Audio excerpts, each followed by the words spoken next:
Ici, on est au centre de conduite du réseau à Alma, le système nerveux central de Rio Tinto pour la production hydroélectrique au Saguenay-Lac-Saint-Jean. À l'intérieur, il y a le Centre énergétique de maintenance, le CEM, qui nous permet de valoriser les données sur les équipements. L'objectif du CEM, c'est de permettre à nos employés de réaliser la bonne intervention sur le bon équipement au bon moment. On a des capteurs sur nos équipements qui mesurent des paramètres en continu, comme par exemple la pression, la température ou la vibration.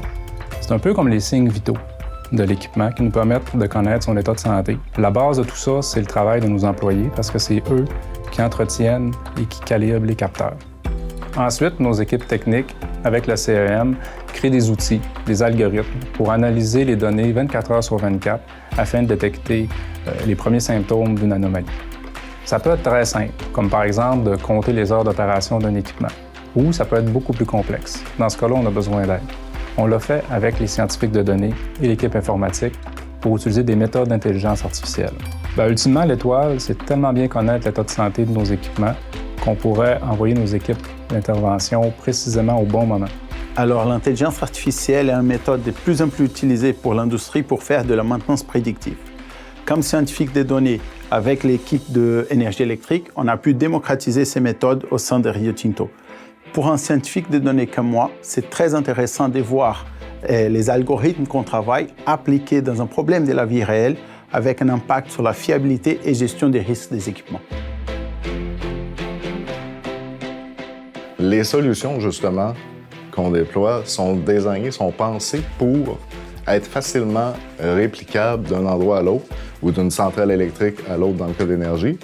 Et puis, on s'assure de pouvoir pratiquement faire un copier-coller d'un endroit à l'autre pour accélérer le déploiement des solutions et pouvoir livrer de la valeur plus rapidement. La centrale du futur, c'est un beau rêve qui devient réaliste et réalisable dans le sens que ne faut pas voir ça seulement des machines, des serveurs. C'est que sans les gens qui le supportent, sans le savoir-faire, l'expertise de nos gens, on a bien beau avoir les plus beaux serveurs, les plus puissants, on ne peut pas les maintenir, on ne peut pas les faire évoluer, on ne peut pas les amener plus loin. Puis on a des équipes qui sont extraordinaires pour se développer et supporter tout ça.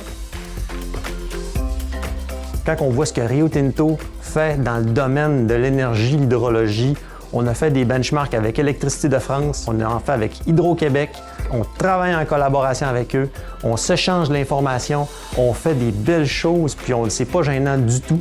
Mais personnellement, ça fait 17 ans que je suis dans l'entreprise, je pense pas que je vais voir la fin parce que c'est un potentiel qui est pratiquement infini, parce qu'on va toujours pouvoir s'améliorer.